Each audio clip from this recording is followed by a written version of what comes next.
Welcome all of you that's here today. And this morning, we're doing a hearing on House Bill 2214. It's a continuation of a bill that came about last year that Representative Thompson never brought up for a vote. So we're going to talk about it today and take action on it probably here shortly. Not today, but in the near future. So I know it was tabled, and I know there's a lot of discussion. So in our committees, I just ask for everybody to give the respect that we should be, even though we have strong feelings one way or the other towards it. So with that.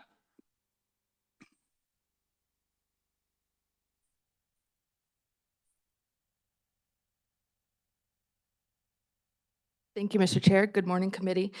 As the chair said, this was introduced in session 2025. House Bill 2214, as introduced, would enact the Safeguarding American Veteran Empowerment, or SAVE Act, to limit compensation for assisting in veterans benefits matters. Subsection A provides definitions for terms used throughout the bill. Subsection B1 states that no person shall receive compensation for referring any veteran to another person for advice or assistance with such veterans benefit matter or services rendered for a claim filed within a 1-year presumptive period of active duty release. The subsection further provides for an exception should the veteran choose to sign a waiver that they are choosing to deny the free services available to such veteran. Subsection B2 requires that a person seeking compensation for assisting with a veteran's benefits matter shall memorialize specific terms of the service that specifies the amount to be paid and signed by both parties. Then I believe there will be a technical amendment to remove a misprint of a 3, because that is just a reprint of 2. Moving on to subsection B4, states that no person shall guarantee a successful outcome or that any person is certain to receive specific veterans benefits. Subsection B5 requires a specific disclosure, which is written in the language of the bill, at the outset of the business relationship. Subsection B6 prohibits the use of call centers or data centers to process a veteran's personal information and the use of a veteran's personal login, username, or password. Subsection B6 also requires that any person with access to a veteran's medical or financial information shall go through a criminal history record check prior to having access to such information. Subsection C provides for the penalties that would be incurred should the act be violated. House Bill 2214, as introduced, would take effect after its publication in the statute book. And I can stand for questions. Any questions? Yes, Representative Carlin. Thank you, Mr. Chair. I hardly ever ask a reviser a question, but I would like for you to repeat, please, about the criminal background check. I missed that before. Thank you. One of the very last things you said. Thank you, Mr. Chair. Representative, in section sub B6, so that is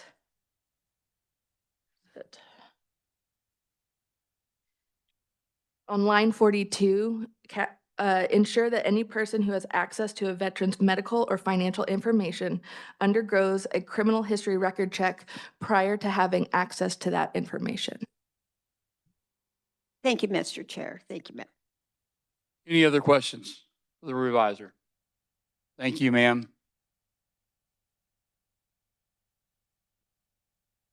So a lot of the times you'll see how chairs conduct their meetings.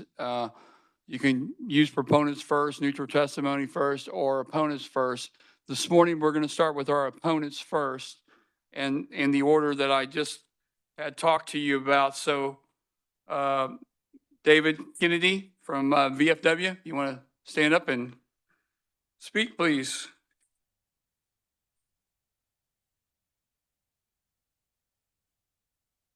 My name is David Kennedy. I've been a veteran service officer out of Wichita, Kansas for the VFW, 11 years, 8 months, and 14 days. Retired out of the military with 33 years, and civil service retired too.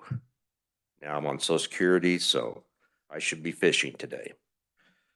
So I won't go over what she just told us what we're doing here about. We're talking about HB 2214 and the reasons why we're against it. National VFW has used the term as claim sharks to describe individuals and companies charges fees to assist veterans in filing claims and benefits by making promises higher and quicker returns than they can possibly. The VA controls that. We don't control that. Anyone who would say that is not telling the truth.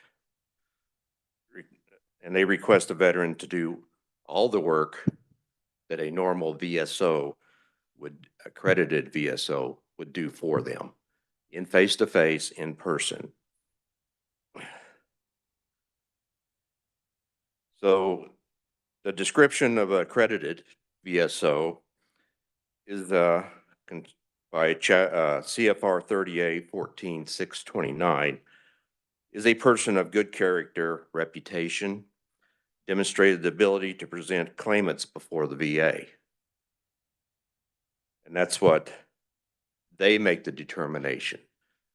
The VA makes that determination through a background check, through testing, and we have to be accredited each year, or reaccredited and retested every year to make sure that nothing is out of the ordinary. HB 2214 would allow claim sharks to present inside Kansas, take advantage of our veterans. Our job is to protect those veterans from such people and looking out for their welfare and the profit, already free to veterans. As of now, 9 states that I have counted have passed laws prohibiting charging fees not allowed by federal law. Washington, Iowa, Michigan, New York, Illinois, Nevada, New Jersey, Maine, and Massachusetts. And I might add that none of those that I know of are Republican states. So if the organization wants to file claims, there should be no reason they cannot become accredited. If they have nothing to hide, just apply to the VA, just like many attorneys do, to a background and submit themselves to a background check that the VA performs, not they perform, and require training and work under the Privacy Act and HIPAA. The question I have to those who would get, where do they get the list to contact veterans? I was asked the other week, how did they contact me? Nobody seems to know how they get these lists of veterans. After they get the veteran's personal information, what do they do with it? Do they sell the information to other criminal organizations? Why not? Who's to stop them? Before the PACT Act of 2022, we never heard of claim sharks. But after they seemed to have smelled the blood in the water or the money, and they showed up. It's amazing. Some people who are retiring out of the military, they can afford to hand over the, normal eternity charges 20, 33%. That's allowed by VA. These claim sharks are charging much higher rates and getting contracts signed outside of the VA and not doing the power of attorney that's required for them to submit the claims. Kansas Office of Veterans Services has about 16 offices across the state. Is that about right? I counted. VFW and American Legion has 3 each offices. VFW has 11 employees in Wichita, Topeka, Fort Riley, and Leavenworth. Fort Riley, we have 1, and all he does is BDD claims, pre-discharge claims. Just for the month of December, I have the VA puts out what each organization does. And I'll just brag on the VFW, and the others are, we like to say that we're the best, but American Legion isn't far behind us. Brought in 30 million to the state of Kansas. That's under the 452 Wichita Regional Office. That's their numbers, not mine. That we brought into the state of Kansas. That does not include hospitals or anything else. That's just compensation.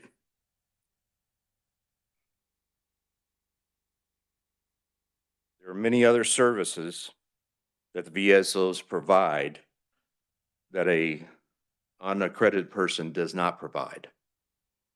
We do the appeals there's 2 levels of appeals at the regional office. Then we do the BVA appeals. So we see the appeals. We track the decisions so that there's no delay, and also the proposals to reduce. We request personal hearings on those. Pensions. We could spend another half hour talking about pensions, and I won't bother you with that, but just let you know that is the most hardest thing we do is pensions for elderly veterans and spouses, and the most neglected of all of our claim services. Voc rehab, which is for employment, burials for getting the burial bit siphons, and then referral to the medical help, mental health to the hospital, and then we do referrals to the hospital for enrollment. So anytime there's new vet, next thing we ask them, we file your claim, go down and enroll in the VA hospital, whether you think you're going to use it or not. And then we also will file complaints and ask for appeals to, if they feel like they've been taken advantage of by any attorneys or claim sharks, we will appeal that decision and ask the VA to return that money with an argument of how they feel like the people who helped them did not earn their money. That's all I have. Thank you. What questions do we have from any of the representatives? Representative Keller. Thank you, Chair. Thank you for your service. I was wondering if you could let me know about what the timeline is, if there's a waiting list to receive services, advocates, or advice from the VFW or American Legion, or if people come right in and our help's pretty much right away. I can only speak for the VFW. We have a phone service that's, we get voicemail, and our girl, office assistant, she is very good about tracking our phones and making sure that if she can't call them back and get an appointment made, that she transfers the call to us, the VSOs, so that we don't miss a call. Representative Collins. Thank you, Mr. Chair. And how widely are you distributed throughout the state? I mean, I know you mentioned Wichita and Topeka, but And Mr. Turner here, he can, there's 16, he's got 16 satellite places from Colby to Leavenworth and everything in between.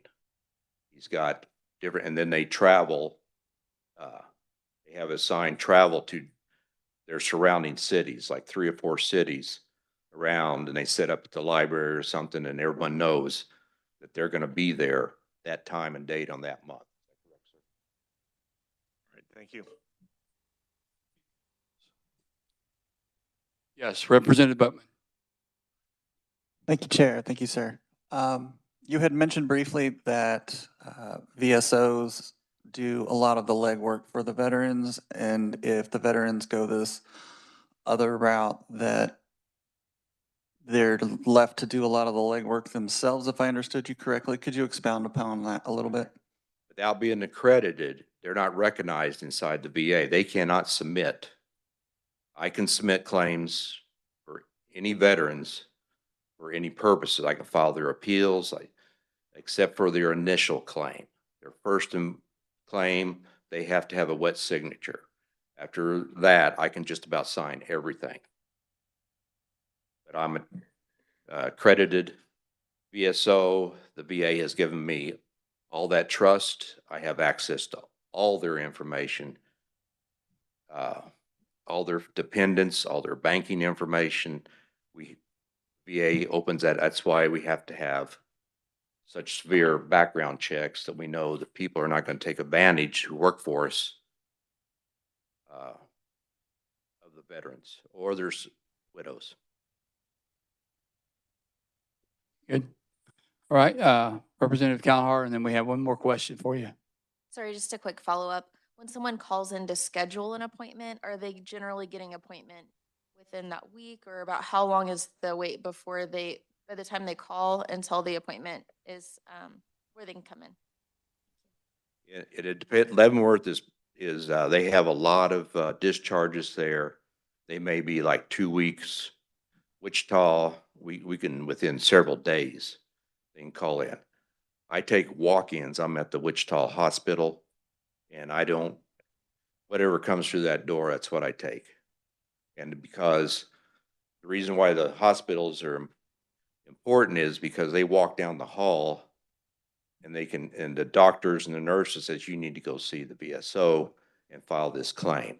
And we're there and ready to, you know, because they may have driven 2 or 3 hours to get to that hospital.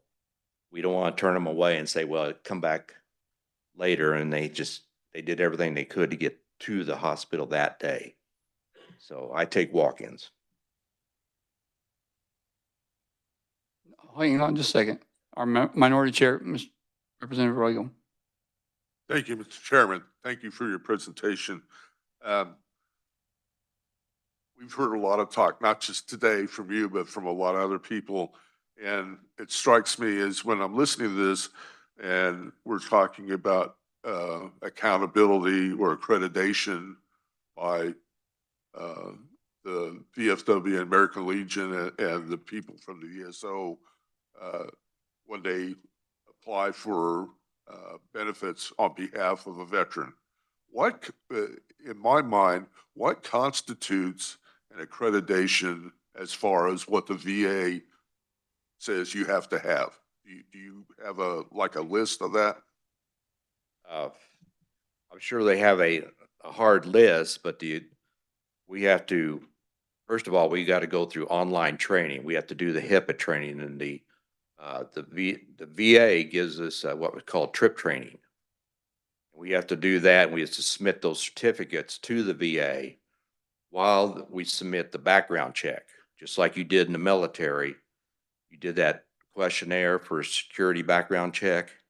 It was like 30 pages long. The same thing, the VA sends you through a FBI check and see if anything comes back.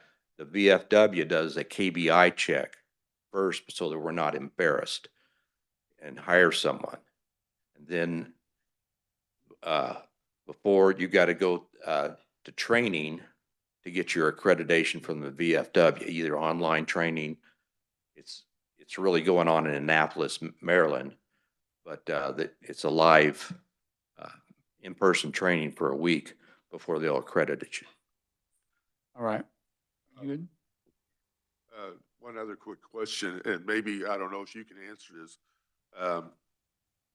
These outside organizations, do they have to get a authorization from the Secretary of State's office to do business in the state before they can actually start contacting veterans? I don't know. Maybe somebody May else ask up them. here can help us out with that.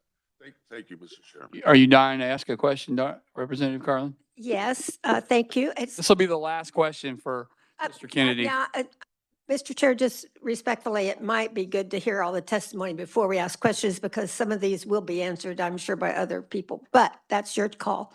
But my question is just to remind us, there is a mobile van that goes around the state. And so somebody talk about that. Doesn't have to be right now. It doesn't have to be right now, but in your testimonies, can somebody discuss that? Because that does speed up the It's process. under the control of the Kansas Office of Veteran Services. Yeah, okay, that can come up later. Thank you. Thank you, Mr. Chair. Thank you. And thank you, Mr. Kennedy, for your testimony. And next will be Mike Kelly. Mr. Kelly?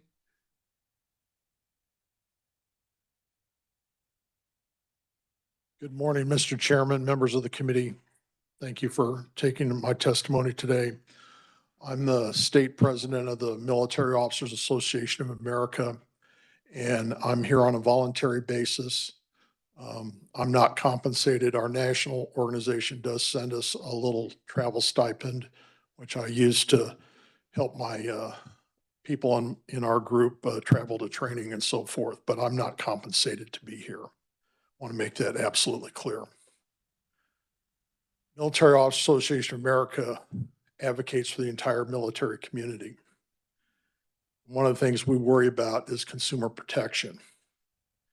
Kansas Consumer Protection Act, if you look in 50-676 of your statute book, it says that veterans and family members and elderly people and disabled people are a protected class in the Kansas Consumer Protection Act. My bottom line on this bill is this bill would not increase, it would decrease consumer protection. And we oppose the bill because we think it would decrease consumer protection. Let me explain why I think that. There's a provision in the bill that says if there's a problem, the Attorney General can bring the action, can bring a lawsuit against a bad actor.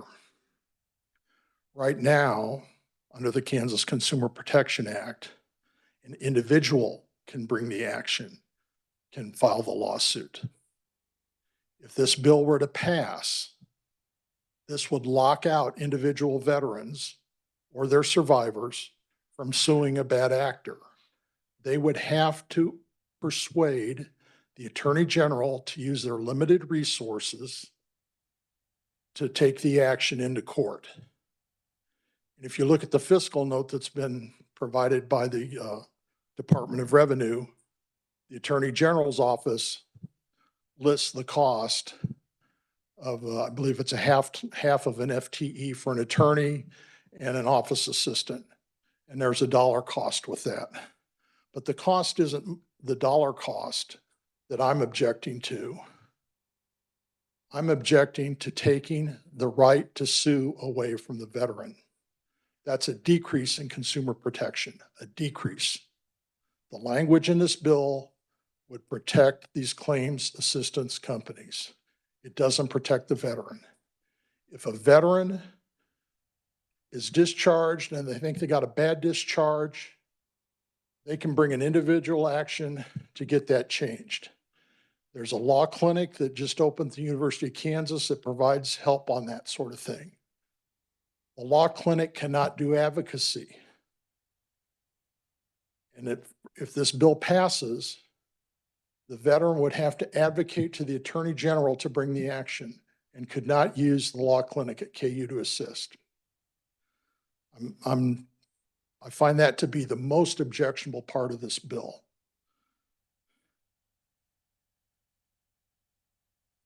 What we're doing, if this bill were to become law in Kansas, is we're going to make something legal that is illegal under federal law.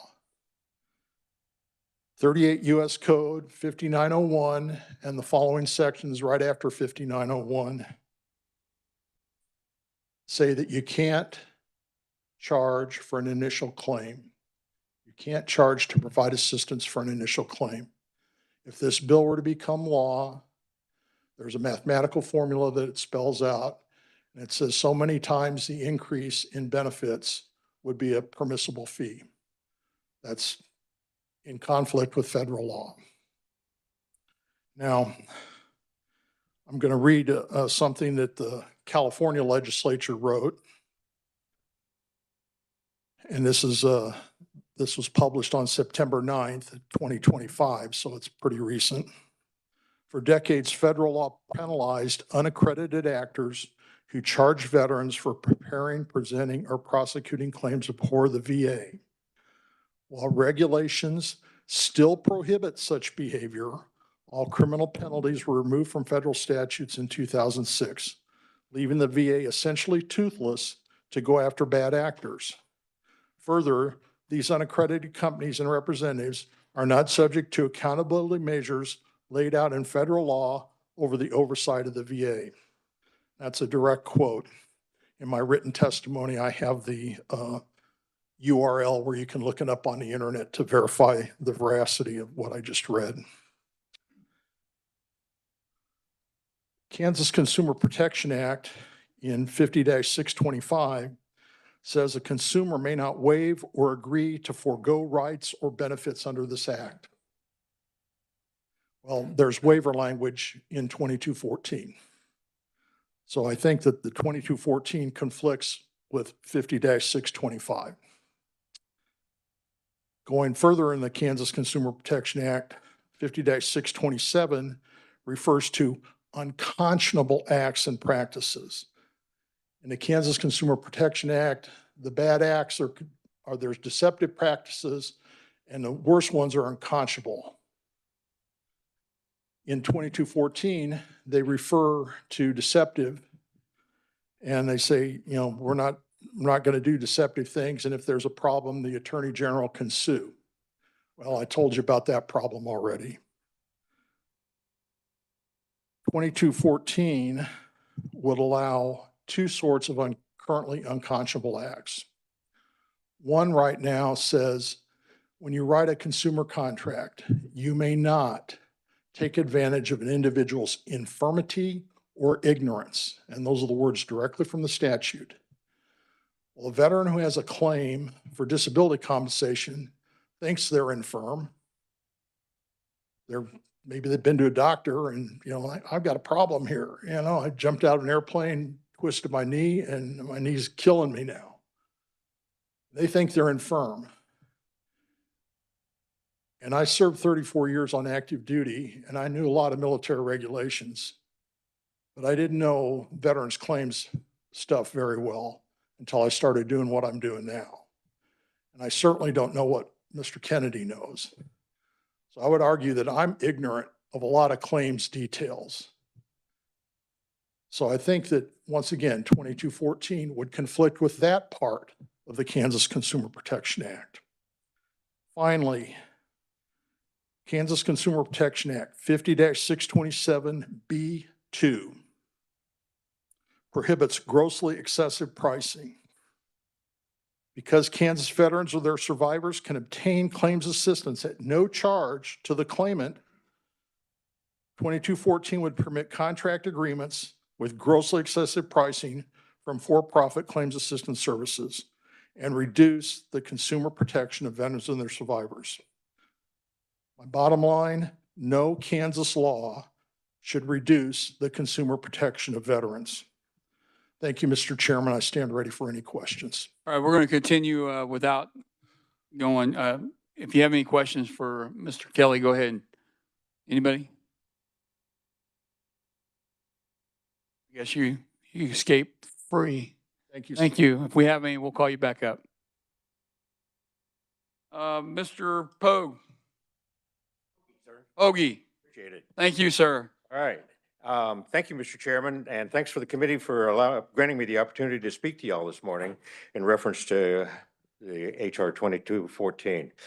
I'm George Pogge. I'm the Vice Commander for the Department of Kansas here. Just a little bit about my background, because I haven't had the chance to speak to the committee before. I was 28 and a half years in the United States Army. I was commissioned at the University of Kansas as an engineer officer.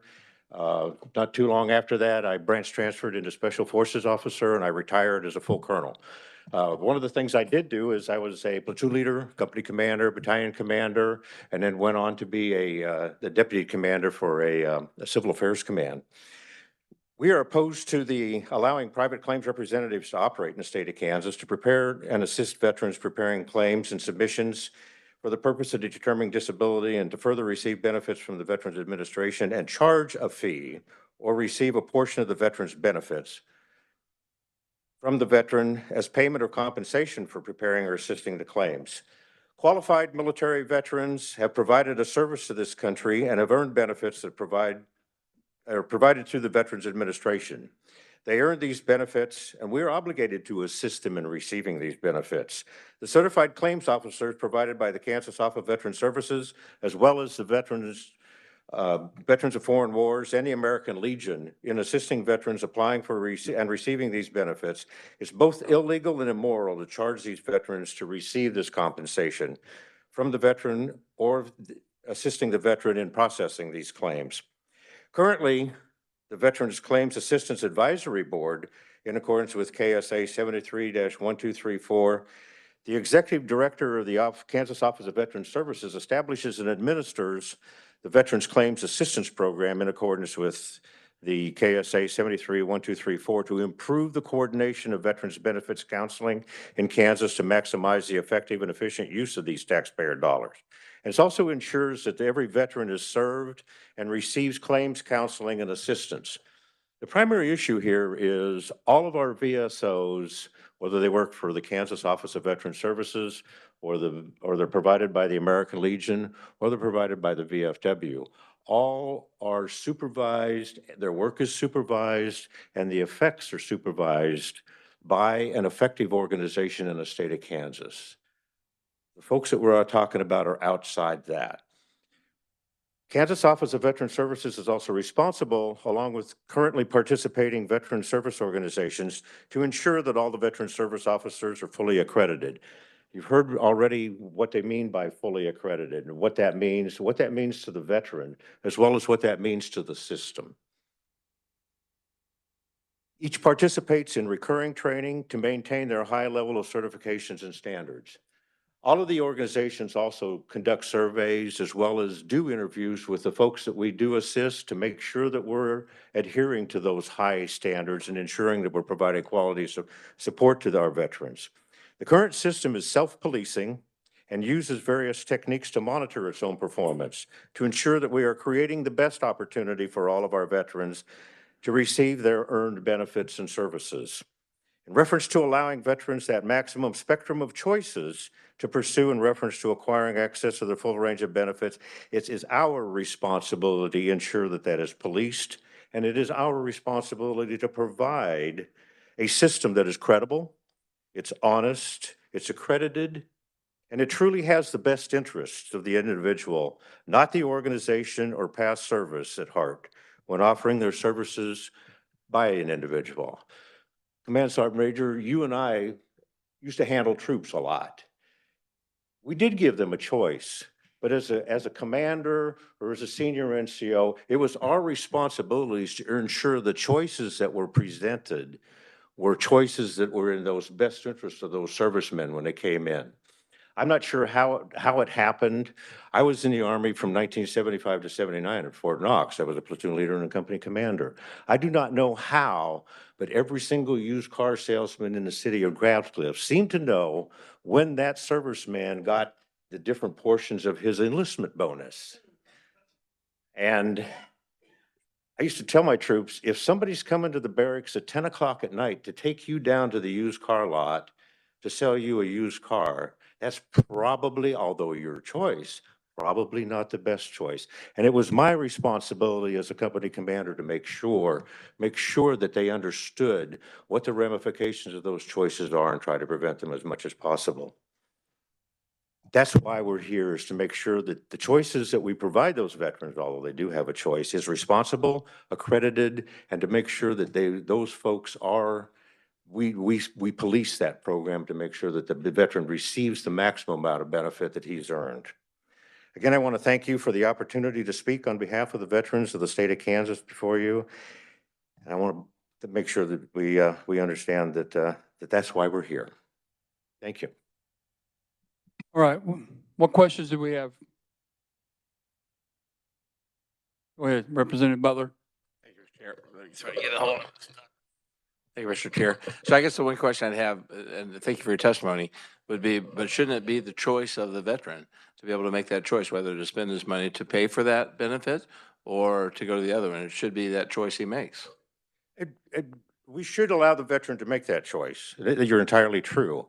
But keep in mind, one of the things that when I talk to other folks about why and what these issues are, we spend tax money our tax money to make sure that Kansas Office of Veteran Services is fully funded. We make sure that all of those folks are accredited. We make sure that they're supervised. They go through annual training to make sure they maintain their accreditation. They maintain their security clearances. So they are, and they do know how to, they have access to your personal information, but they know how to process that. They know how to handle it, and they make sure that they do that. Keep in mind that when you go to the outside and you hire someone else to, however they say that, process the claim, train you to process the claim, assist you in processing the claim, all of their services, all of their administrative costs, all of their advertisements, and all of their lobbying costs all come out of that veteran's pocket. Is that responsible? And is it our job to make sure that they fully understand the ramifications of that decision? Representative. Thank you, Mr. Chair. Just real quick, I guess you use the used car analogy of the 10 o'clock car salesman, but you also said that you educate them and you tell them, but was there still service members that bought that car at 10 o'clock at night and made that choice? Is my question, because we're affording them an opportunity to make that choice, even though I think if we give them the information to know that we offer you the free services, but and this is your choice if you want to utilize this other person, that should be their choice, and you just give them the most information available so they know the ramifications or the repercussions of using this other organization or the cost involved. Well, one of the things that we are promoting, if a form of this goes through, is to make sure that everyone receives, if they choose to go to the outside, everyone receives a briefing from or through a representative of the Kansas Office of Veteran Services so that they fully understand what the choice is and what their choices are. I think a lot of folks, because they see advertisements, because they see publications, because they receive information, and we don't advertise that much. We advertise through our organizations, but we don't reach out and touch all of the veterans. We already know that. Because it's amazing to me when we do set up tables in places like gun shows, ag shows, and other places where the public is, how many people are surprised at the services we still provide. But so what we want to try to make sure is that everyone understands that not only they do have a choice, but what are the ramifications, the pluses and minuses of that choice. I guess, you want to, yes, ma'am. Representative Ruiz. Thank you, Mr. Chair. Would you say that when a veteran is looking at benefits and trying to make a decision about the application process for that, would you say that that veteran is at a vulnerable position? Some of them are. And the reason is because I don't think they fully understand what the details are in the application process, number one. But number two, more importantly, is when you ask when they're getting ready to go through the process, what our veteran service officers do is sit down with them and walk entirely through the entire process.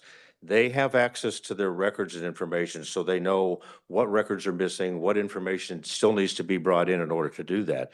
And then that veteran service officer represents that veteran to the VA and through the process. From the outside, you are assisted in putting your paperwork together, and then it's handed back to you, and you still have to process it through the system just like everyone else. So there is a significant difference. Thank you. I would say that you're right on that. And I'll talk more about it later, but I would say that if everything's done and prepared for you and you submit it versus we send it to the VSO or bring it to the VSO or scan it, it's the same thing. It is. So and this is fine. We've made these companies out to be villains, and we'll see what their side of it is here shortly. But I'm just trying to figure out why we would want to take away an opportunity for a veteran who may not want to use the VFW, who may not want to use the DAV or the American Legion, for whatever reason they choose, or the Kansas Office of Veteran Services. General Turner looked at. But And if they don't choose to do that, they should have an opportunity to go outside, because some people don't believe that that's their best choice maybe. And so I will let them speak later, but I have an opinion on it too. And we'll, if anybody else has any more questions on this, with the If I may, Mr. Pogge. yeah, George, you're correct.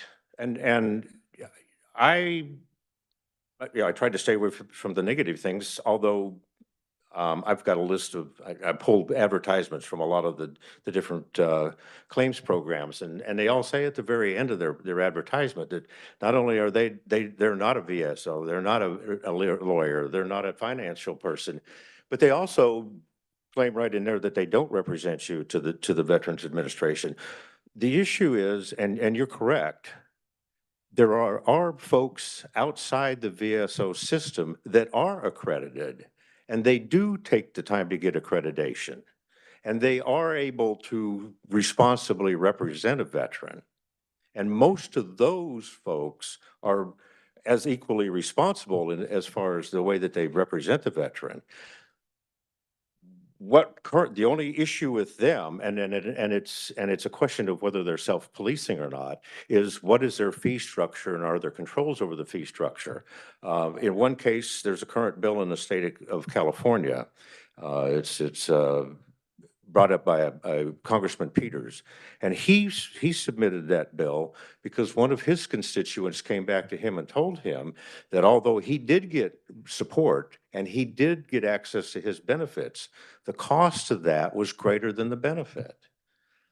That's probably, like I said, when you stand up and say, I'm a responsible in the governance of the state of Kansas, or like us in the American Legion, that we want to make sure that people go to organizations and into a system that is policed, it is responsible, it is secure, so that your personal issues and personal information is protected. And that, just like going to the barber or going to the dentist or going to any sort of other accredited or certified program, that what those standards are and how they're maintained. And that's one of the things that we're promoting, is that every single veteran deserves the opportunity to go through an accredited claims representative, that he knows what that standard is and it's being maintained. Okay. And Again, for the sake of time, that thank you very much for your testimony, and stick around afterwards if you want to talk to anyone. So our last opponent is Jim. How do you say your name? Well, welcome to the committee. Thank you, Mr. Chair. Good morning, committee. Jim Carlskent. I'm with the VFW. I'm the state director for the VFW. I am a former legislator, so I've been on your side of the table. And in the way this testimony is going, I'm not going to go ahead and give you the testimony that I've prepared. I don't need to read it to you, because most, you can read. And the people that came before me know a lot more about it than I do. I have a dedication to help veterans. And so I would like to make one thing. 2214 does not protect veterans of Kansas from being taken advantage of unethical and unprofessional claim predators. We encourage you not to pass out 2214 for your consideration. Now, let me go ahead and make a couple of comments that I've heard take place here today. And General Turner he has some comments, if you would care to, about locations of VSOs around the state. But Representative Riz made a great comment: vulnerable veterans. Now, most of you on this committee, many of you are career retired veterans. You left the service, you had all your faculties about you, and some of you went through Claim Sharks. I know you did, and that's certainly your prerogative, as the chairman was talking earlier. But my concern about what's going on since the PAC Act, and I've seen it with veterans in my community and our VFW, the people we brought in. I'm a Vietnam veteran, been exposed to Agent Orange, the whole business. Many of you are younger, but you've been exposed to various things too, whether, whatever. But many people, because the PAC Act, are eligible for services. They are vulnerable. Many people dealing with PTSD, that they don't have the wherewithal to be protected like many of you and the people standing behind me were. They are, as Representative Reeves mentioned, vulnerable. And I think it's our obligation to protect people that are being taken advantage of. Now, not all are being taken advantage of, but there's too many that are being taken advantage of. I talked to a couple people that had been taken advantage of, asking them to come to testify today. They were embarrassed. They wouldn't do it. They said, I'm not going to go up there and stand like and look like a fool. They use more colorful words than that, but they didn't want to come. So, you're going to hear from the proponents here in a minute, what I will call the predators, claim sharks, whatever. And some of them don't do a bad job. But there are people out there being taken advantage of. And that's why 2214 opens up too many gates. I'll stand for questions, but I know you're under a timeline. Representative Bloom. Thank you, Chairman. I've been listening to all this, and if a soldier's told everything he needs to do to get his benefits, why is there such an outside reach? There's such an outreach for outside help. I mean, I've had people talk to me, and they just need help. To answer your question, I don't think that people understand. They're vulnerable, as was said earlier. I live in the Tonganoxie area. There's people in Tonganoxie VFW that have no clue about veterans benefits. And they're dealing with Agent Orange. They've got one foot in the grave. But you just said they were told everything when they left the service. Pardon me? You just said that when they left the service, they were told everything they needed to do to get their benefits. So No, they have to be no, informed. I misspoke. I said career people, I think, that serve and retire from the military. They have their faculties better with them. For example, people that got drafted in Vietnam was sprayed with Agent Orange over there, dealing with PTSD, a lot of other things. They are vulnerable, and they are being taken advantage of. And I know, Camp Lejeune, the other, the burn pits. I know of those issues. I didn't experience. I experienced Agent Orange. So I have a passion about it. So, and It seems to me like even their family wouldn't let them spend money if they didn't need to. I mean, why would you spend money if you didn't have to? That's what bothers me. it concerns me too, but at the same time, many of them don't even speak to their family. But they are in a bad place, and there's a lot of them out there. Thank you. Anyone else? Representative Carlin. This is a quick question, I think, and if this is the right person, then somebody else can tell me later. But I was reading some things, and I'm trying to figure out what is this benefit designed to do for the veteran? Because I know it depends on the amount of disabilities and other qualifiers, but I'm not real familiar with it. And what kind of money are we talking about that a veteran can get? And is it supposed to be so they can live without having to work, or what? What is the financial for the veteran? Approximately 100% disability right now for a veteran between $3,500 and $4,000 a month, 100%. And Mr. Kennedy could probably answer that much better than I. Somebody else can speak to it later. Thank you, Mr. Chair. Who else? Representative Butler and then Vice Chair. I know. Over the mics. Thanks, Mr. Chair. I guess one of the concerns I have is, as I talk to veterans, and I talk to a lot of them living in the community I live in with a large number of veterans, one of the concerns I have is the time that it takes to get into the VSO. And I can attest to that personally. It took me over 30 days to be able to get into there. I went down multiple times. There was a line outside his door because he has only certain hours, and people come in and he allows walk-ins, but a lot of times they sit there all day as well. And so when I talk to people, the biggest concern is availability. And they just said, you know, I've waited over 30 days. It's been a delay. I went ahead and contacted somebody. And I've never had anybody call me and say that these organizations, outside organizations, are calling me and trying to sell their services to me. It's always been, I've called them. Somebody gave me a name and I called them. And so I guess one of the concerns that I have with the VSOs, one of the concerns is that just the timing and the time frame it takes to get in to be able to be seen by them, and then the time that they actually spend with you is the other concern with that. You know, having personally gone through, you know, a VSO, you know, I didn't have the experience of waiting 30 days and other things like that. And Mr. Kennedy talked about it. You know, I'm not saying you're not true, you know, what you're saying is inaccurate, Representative Butler. But I do think a lot of the advertising comes from through social media, Facebook, everything like that. And there's some slick ads, you know, on Facebook. But to answer your question, I think Mr. Kennedy could probably answer it better, or possibly General Turner, because he has the VSOs through his. So I have a question for you. Once a VSO is assigned, I'm sorry, I'm so sorry. Once a VSO is assigned to you and that process starts, what is the process?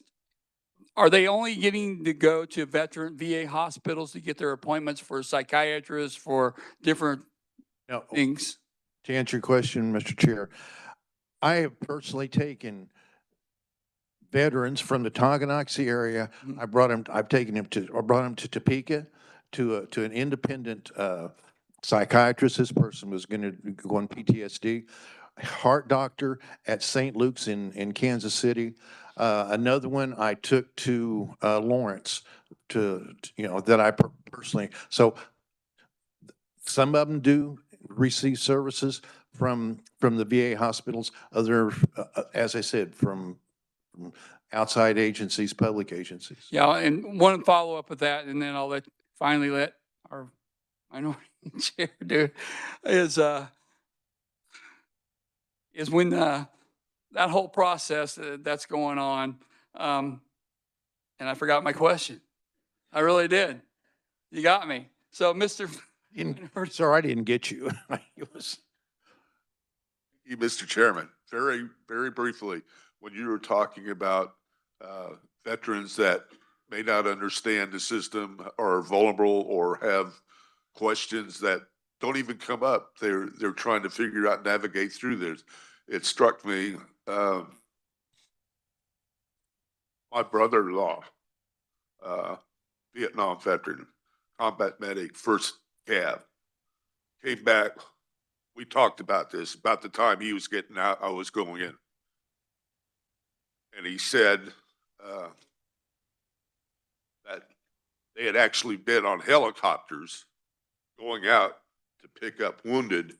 And at the same time, they were transporting 55-gallon drums of Agent Orange out there, dropping on the troops that were there. He passed away a few years ago. And what I'm getting at is his wife had to navigate through a lot of the VA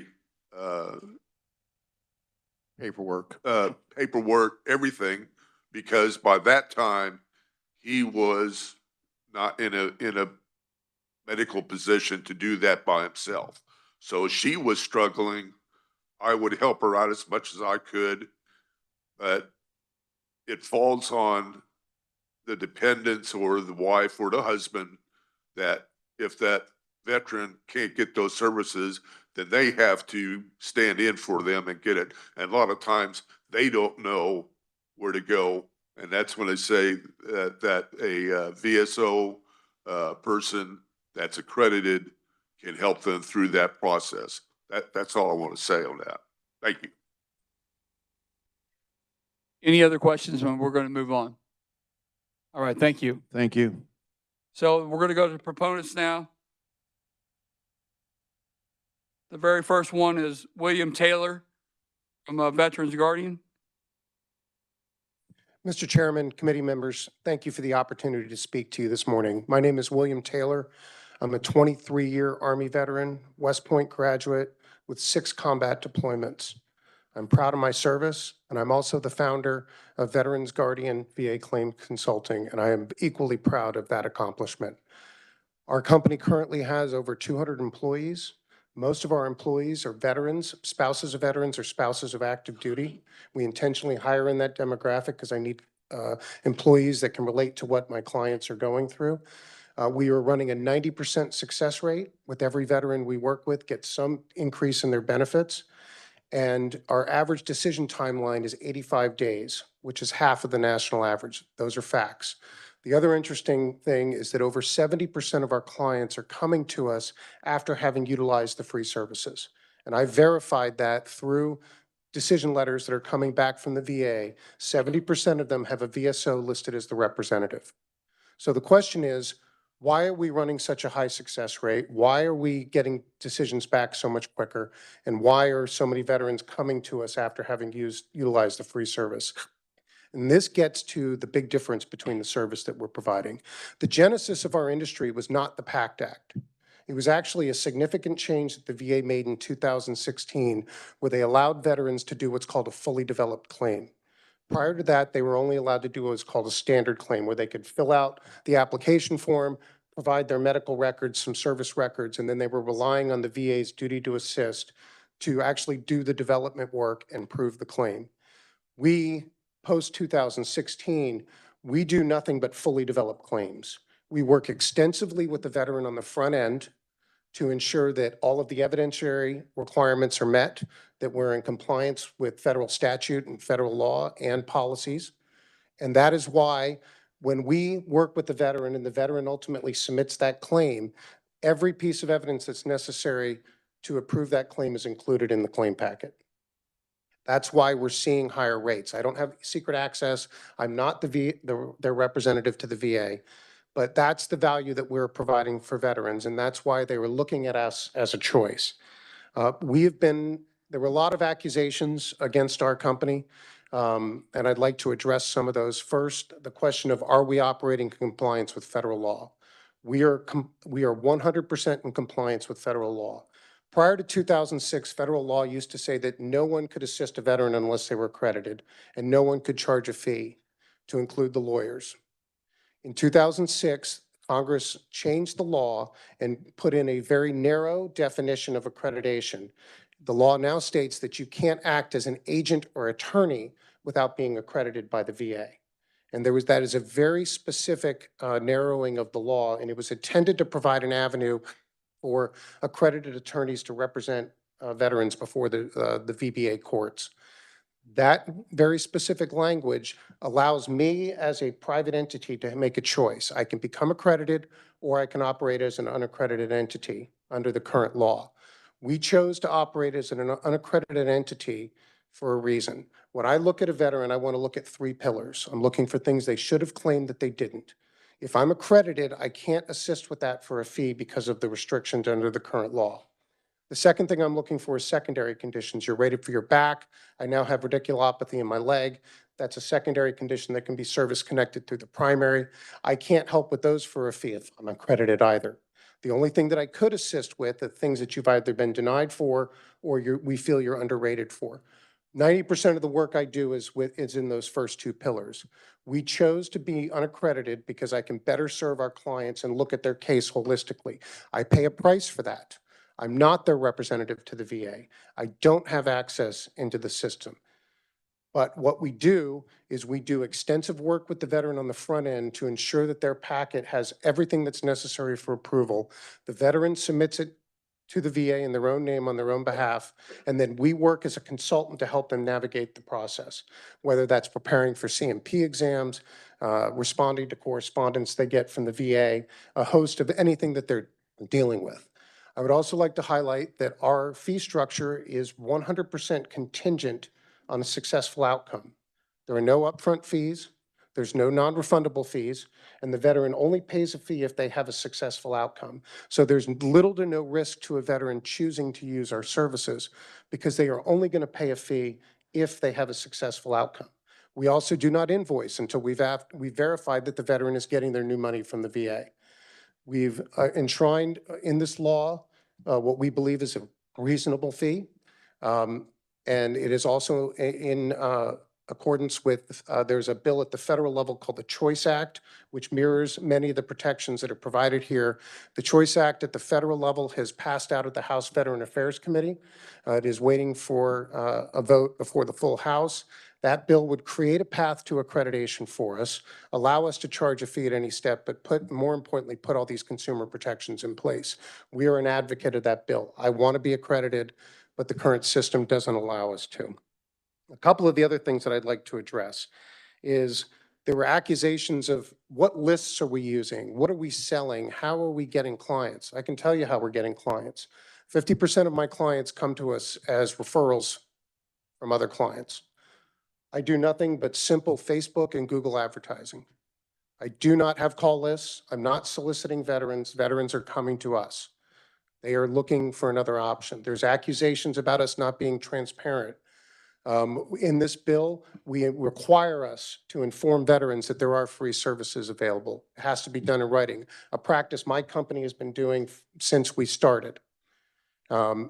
We believe in transparency. One of the very first questions we ask every veteran before they start working with us is, have you tried the free services? I appreciate everything that the VSOs and the VFW does. They're an essential part of this ecosystem. I am not looking to replace them, but I am looking to be a choice for veterans when they feel that they need another option. You know, there's accusations about us not being trained. I'm a business. I have to make sure my employees know what they're doing. I have an extensive training program. There's accusations that we are selling lists. That's illegal. That would be fraud. You could come after me for that. Higher rates than attorneys. Attorneys are taking 33 1/3% of the back pay. The VA just reported last week that they paid out over $400 million to veterans or to attorneys for appeal work. Anyone that tells you that the current system is free is not being truthful. The current system is pushing veterans into the appeals process, and it is costing them over $400 million a year. That's fact. The VA just published that. And so let's not pretend that the current system is free. What our goal is to get it right on the front end so that the veteran never has to go into the appeals process. The issue about the right of action, we disagree with the assessment that this doesn't allow veterans to have an individual right of action. But if that's something that this body would like to address, we would be open to revising the language to allow a veteran the right of action. You know, when we talk about vulnerability, veterans are well-informed, smart individuals. Go look at the blog sites. Look at the discussions that are going on. Look at Facebook posts. This is one of the most informed group of folks I've ever worked with. All we're asking here is let's let veterans have freedom of choice. You know, when we talk about, you know, my fees versus free, you know, we allow veterans to go hire a private attorney if they're stuck in the courts. They're not forced into using the public defender. When you're preparing your taxes, you're not forced to use a free and enrolled tax agent. You have the choice of going to H&R Block. If you're applying for Social Security, you have the choice of doing it on your own, or you can hire a company to help you do it. And almost every government program, there is a private option for veterans. We believe that we are providing an essential service and that this is about choice for veterans. This law is compliant with what's going on at the federal level. This law is compliant with what we're seeing in other states. And a great example, the Texas Attorney General just settled a case with a company called VA Claims Insider, and they addressed many of the concerns that were identified here. And they stopped those actions, and they recovered benefits for veterans. That's why we're proposing this bill. I'm coming to you as industry asking you to regulate us. What just happened in Texas the other day is proof that this bill can work, because hopefully it will change the behavior of that company. It will make them an ethical company, and will address these the bad actors in this space. And at that, I'd be open for any questions. All right, well, who's got some questions? Representative Butler. Thank you, Mr. Chair. So bill says 5 times the increase in the claim or whatever that, so if they had a certain amount coming in and then 5 times the increase that would come in. Is that the standard across the book or is this? I would say the vast majority of the industry is at that 5 times multiple. There are some that are higher. That's why we're recommending that there be some type of cap here. I know of one company that's doing 6. I know one that's doing 12. I think at some point that's getting excessive.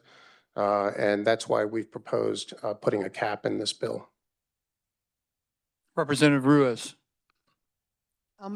Thank you, Mr. Chair. Along the same lines of Representative Butler with the 5 times, do the math for me. What does that mean? So let's say I have a veteran that comes to me, they're currently rated 50%.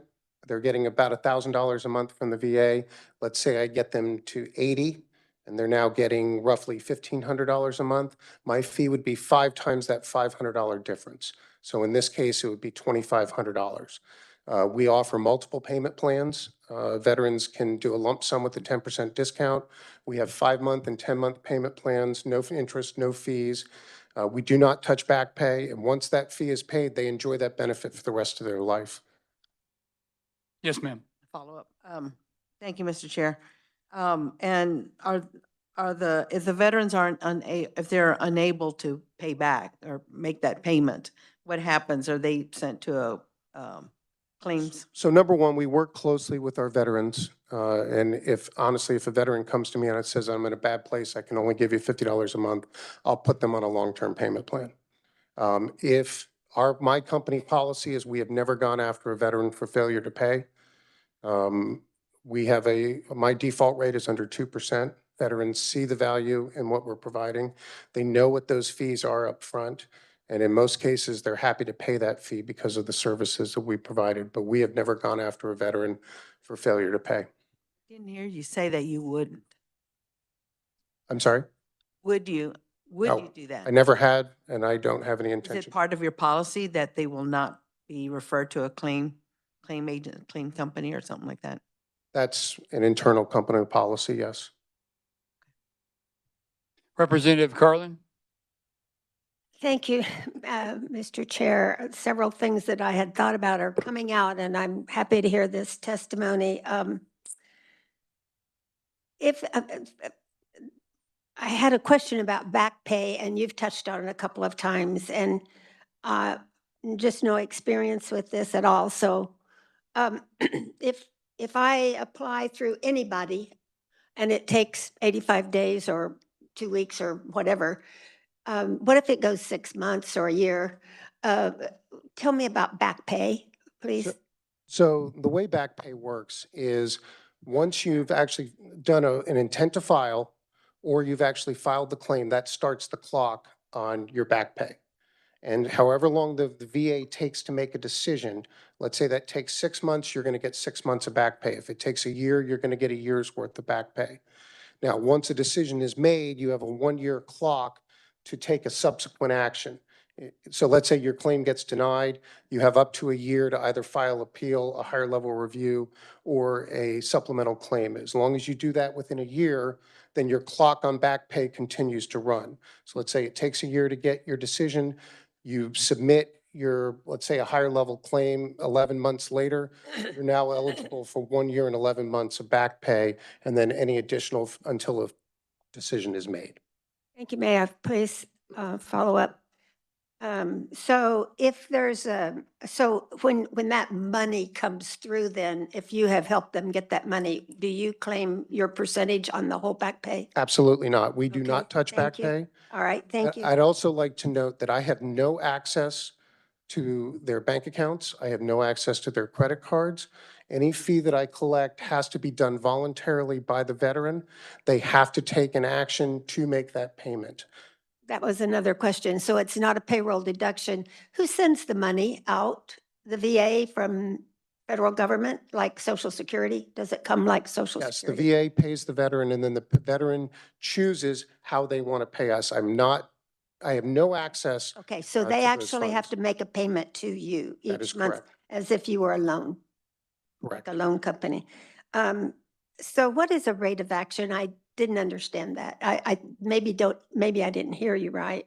You mentioned that word a couple of times and I don't know what that is. I'm not an attorney, but right of action allows a individual to take an action against a corporation or other entity if they feel that they've been wronged.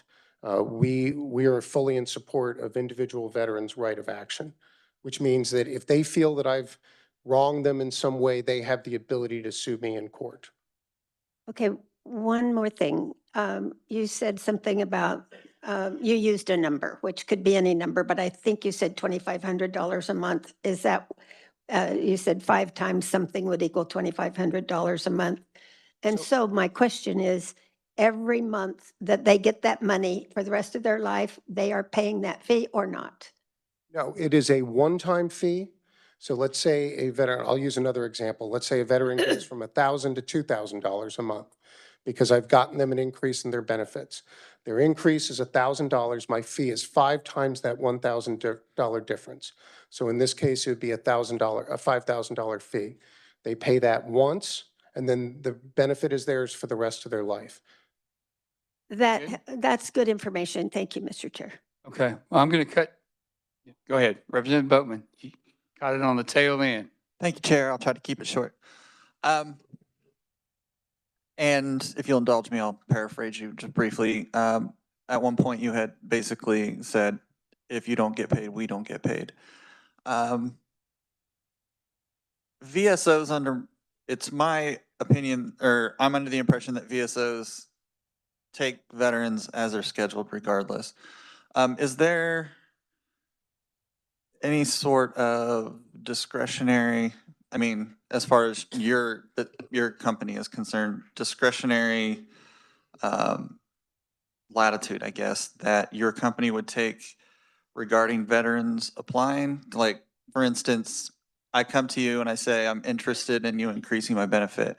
And then someone looks at it and says, well, you're not going to get a benefit. We're not going to help you. Or the benefit isn't large enough for us to make it worth our time. That's a great question. My company policy is our only screening criteria is viability of claim. I'm not going to waste the veteran's time submitting a claim that the evidence is not there to support. So we do a lot of work on the front end to ensure that everything that a veteran needs to get a claim approved is there. That is my only screening criteria.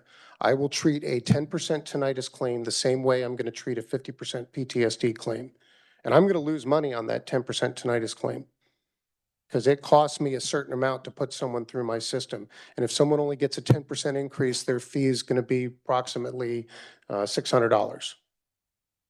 And I view our duty to veterans as I'm going to treat everybody the same way when they come in.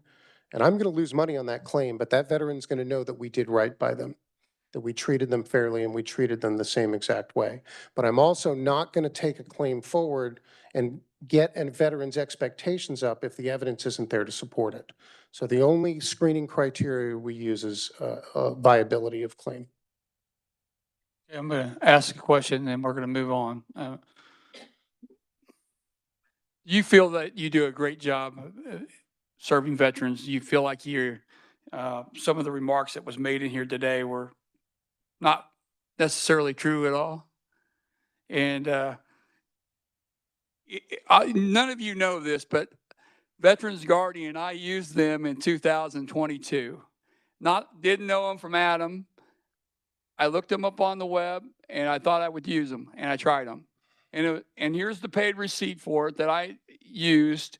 And it took me less than 90 days to get all the DBQs, all the scheduled doctor's visits that I needed in addition to the recommendations that you made. So the service that you served me was just tremendous, and the contact and everything else. So, and we didn't know each other then because I wasn't in the House of Representatives, but I just think it's a great service. It provides a great service, and you did a great thing. And I used the second one the second time, not to beat up on Veterans Guard, but I wanted to try someone else, and I used Re Medical, and it was a fabulous, both experiences were great. So when I hear these talks that there's a bunch of people out there just taking advantage of poor, innocent people that are veterans, I just simply don't believe that.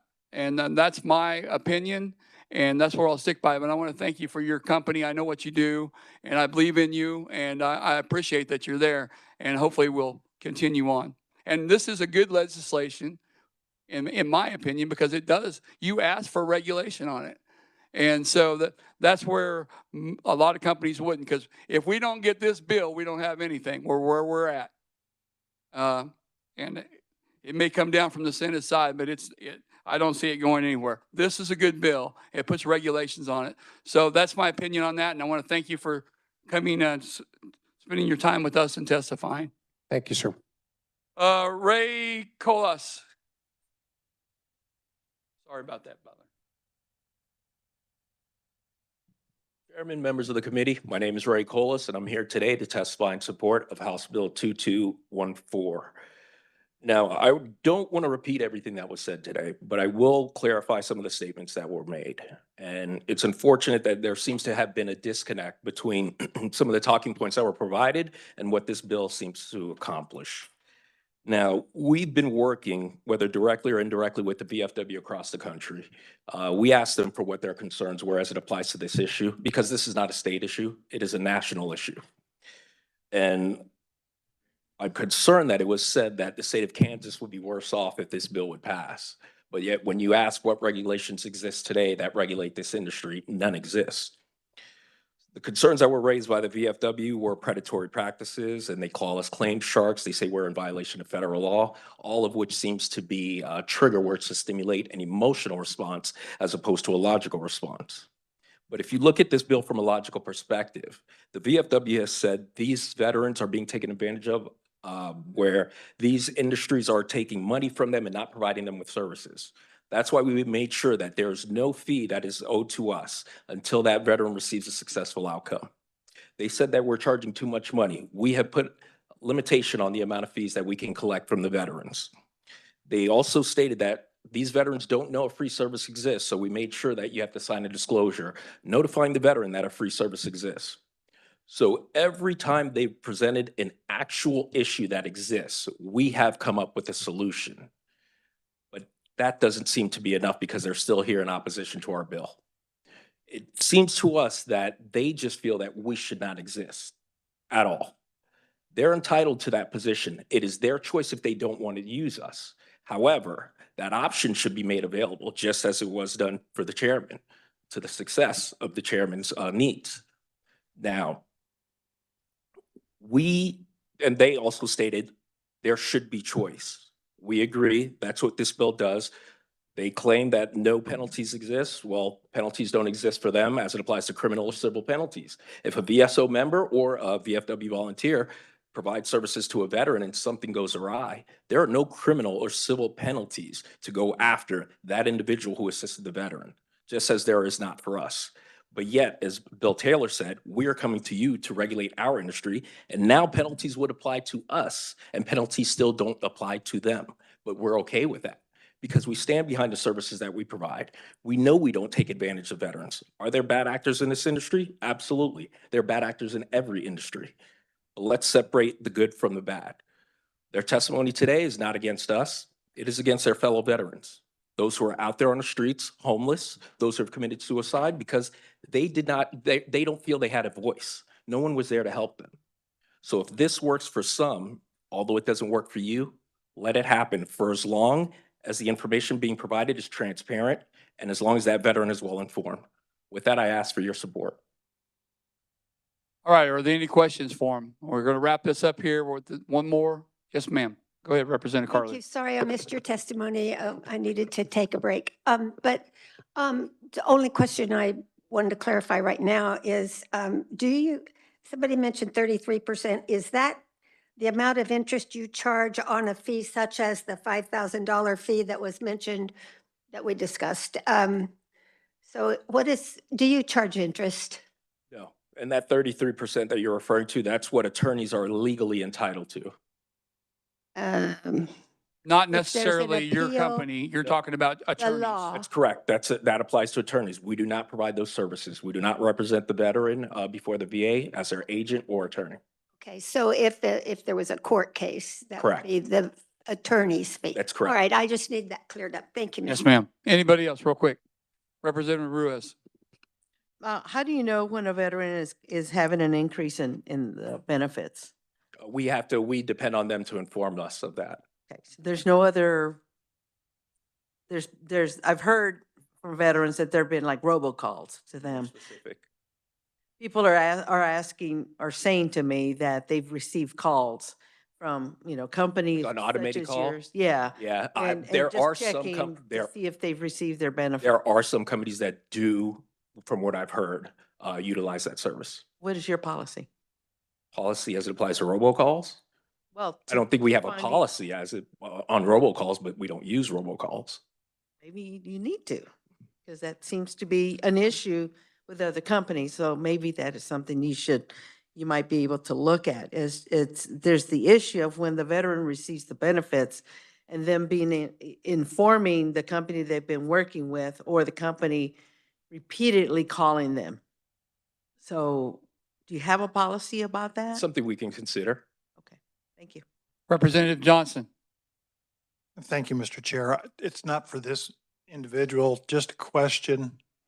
We've heard no discussion on the financial report that we had before, and I was hoping that the Attorney General's office would weigh in on this, the cost that they predicted. Have we addressed the financial cost on this bill with the budget cutting costs we're being asked to do? I have not seen that. I have not seen it. Okay, well, I'm referring to the one of February 5th, 2025, litigation costs. And they're asking for an additional one FTE non-attorney position with salaries and additional costs. And we're looking at least $200,000 approximately. And I just wanted to hear that addressed, and I didn't know if we would have that. Yeah, I don't have that information for you, Representative. We'll work on it. Thank you very much. Yes, sir. Thank you very much for your testimony. Appreciate it. Oh, one more. Representative Butler. Thank you, Mr. Chair. So I just want to confirm, are you as well okay with amending the bill to the right of action? Yes. I may ask another one? Sure. Or make another I statement? want to anyway. I wouldn't do that to you, Chair.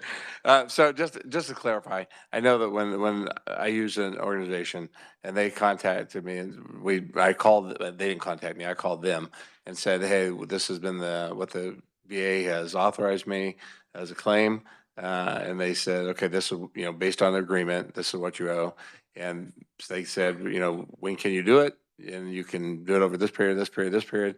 And also a reduction in cost if you do a lump sum. Do you do the lump sum as well? Yes. Where there's a reduced cost if they do that? Yes. Okay, thank you. That's it. Thank you. Oh, I'm sorry. You still want to go? Go ahead. Representative Boatman. Thank you, Chair. Super quick question. If a veteran's rating is changed and there is no monetary increase, does the company receive funds from that? If there's no increase, we don't receive a dime. And I will say that when I was briefed on this from both companies, they said the same thing. If we can't get you increase, and they must be pretty sure you're going to get an increase, or there'll probably be a little bit longer discussion on it. But yeah, and at the end, one of the representatives have asked, do they start bugging you once the decision is made? I would say I received an email, and they asked me to email them once I received my final letter from the VA telling me what I rated. And then I just sent it to them, and that was the decision of the VA, and we made our deal, and that was it. And I was very, very pleased with it. So with that, we're going to let you go. Johnny Keller. You ain't got a long speech, do you? You got about 5 minutes. I'm pretty fast. All right. Thank you, Mr. Chair, members of this committee. Most of the things that I was going to talk about has been taken care of already, so that's good. We'll save some time. I'm Johnny Keller. I'm with the Salina Area Veterans Assistance Group. We are a nonprofit group of volunteers that just try to help the area of Salina and surrounding counties. Right now, as the 3-year anniversary is approaching, we've helped over 100 veterans with some type of assistance with VA. We're all veterans ourselves. We've had to go through this, and we know. The group believes heavily in VSOs, but they also wanted to know, is there an alternative? Do we have something else in case we're not getting our satisfaction or we're not getting assistance, or she just, or he just wants to do a different route? And I'm hearing that in here, the groups of VSOs that are here, I've worked with VSOs. VSOs have helped me with my claims, but I also know that I also called an attorney to get some assistance one time to move some things forward. I believe that since we are a free republic, that our veterans should have a choice. And what that choice is what's best for them. I heard everything in here that I was going to talk about addressed, and I was very glad that the outside agencies covered these things because they were concerns of our veterans. So I'll finish with this. Our veterans today are complete volunteers. None of us are drafted anymore. They signed a blank check to be used in defense of our country, wherever and whenever our country needed us, and we did it. Some served 4 years, some served 6, 8, 10, some of us made careers. I did 25 years. I hadn't figured it out yet. Even made careers with the military that went beyond that, some in the civilian side. We have guardsmen and reservists that face these same problems, and we work with them. We veterans aren't looking for a free ride. We just want our country to honor her veterans by making sure that we are taken care of, that our families are taken care of, and that we're not forgotten. With that, I'm happy to take any questions. Any questions? Thank you. You bet. I want to thank everybody for remaining civil. I know it was a little bit of a heated discussion the last time we went through this, and we probably will work this bill soon.